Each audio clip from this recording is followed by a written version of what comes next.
Look at these futures, as we said, essentially going nowhere. The Dow up slightly, but the S&P and NASDAQ slightly lower. Jason Katz joins the show now. Jason, is the sell-off over the AI disruption? Because I hear a lot of people saying the problem with anytime you get AI problems, it reverberates beyond that area and across many industries and sectors. Is that true? AKA a wildfire. Yes, I mean, if you like. you think about it, it's gone from wealth management, started with software, wealth management, logistics, and then real estate.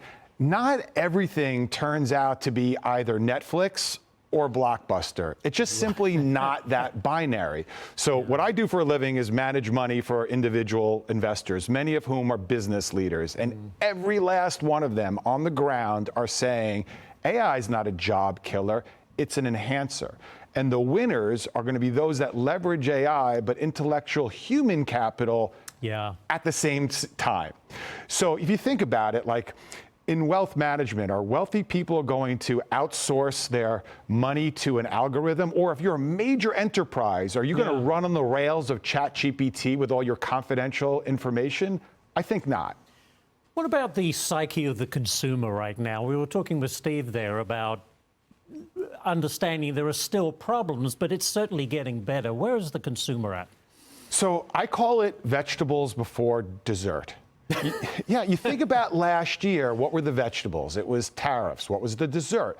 The one big beautiful bill. Right. Take a look at this year. What has the broccoli been? It's been geopolitics. And guess what the pudding is going to be? It's going to be issues about affordability on housing. It's going to be tax cuts through the one big beautiful bill, deregulation.